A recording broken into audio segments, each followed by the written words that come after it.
ഇതിപ്പോൾ ഒരു സ്ത്രീ വിചാരിച്ചു കഴിഞ്ഞാൽ ഇന്നൊരു പുരുഷനെ അല്ലെങ്കിൽ ഒരു ഭരണകൂടത്തെ ഒരു രാജ്യത്തെ ഈ ഭൂലോകത്തെ തന്നെ മറിച്ചിടാൻ പറ്റൂ എന്നുള്ള സിസ്റ്റത്തിലാണ് നമ്മൾ പൊയ്ക്കൊണ്ടിരിക്കുന്നത്. ആ ഒരു അപകടകരമായ രീതിയിൽ. എന്നാൽ എല്ലാ സ്ത്രീകളും അങ്ങനെയാണോ? അല്ല. നന്മയുള്ള സ്ത്രീകളുണ്ട്, ഒരുപാട് നല്ല സ്ത്രീകളുണ്ട്. ഇപ്പം നമുക്ക് മദർ തെരേസയും സരിതയും ഒരുപോലെ കാണാൻ പറ്റുമോ? കാണണോ? അവരും സ്ത്രീയല്ലേ. മദർ തെരേസ ഒരു സ്ത്രീയല്ലേ? കാണാൻ പറ്റുമോ? സരോജിനി നായിഡുവും സരിതയും നായരെയും ഒരുപോലെ കാണാൻ പറ്റുമോ? കാണണോ? ഞാനിപ്പോൾ സരിതയെ മാത്രം കോണർ ചെയ്ത് പറയുന്നതല്ല, വേറെ ഒരുപാട് സ്ത്രീകളുണ്ട്. അപ്പം ഇതെല്ലാം ഇത് രണ്ടുപേരും സ്ത്രീകളാണ്. രണ്ടുപേരും സ്ത്രീകളാണ്. രണ്ടുപേരും ഏകദേശം ഒരേ ബാഹ്യരൂപങ്ങളുള്ള ആൾക്കാരാണ്. എന്നാൽ പക്ഷേ രണ്ടുപേരും ചെയ്യുന്ന പ്രവൃത്തി ഒന്നാണോ?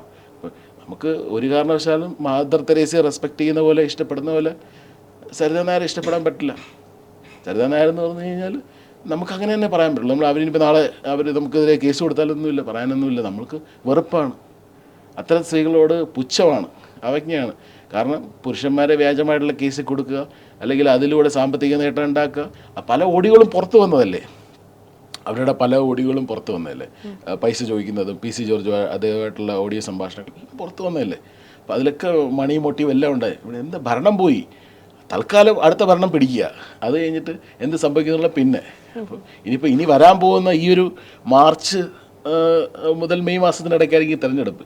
ഇനിയാണ് കംപ്ലീറ്റ് പുതിയ ലൈംഗിക ആരോപണങ്ങളും പുതിയ ഗെയിമുകളും. നിങ്ങൾ നോക്കിക്കോളൂ, അടുത്ത ഒരു 3 മാസം മൊത്തം പീഡന കഥകൾ, ലൈംഗിക ആരോപണ കഥകൾ, കൈക്കൂലി കഥകൾ ഒക്കെ ആയിരിക്കും.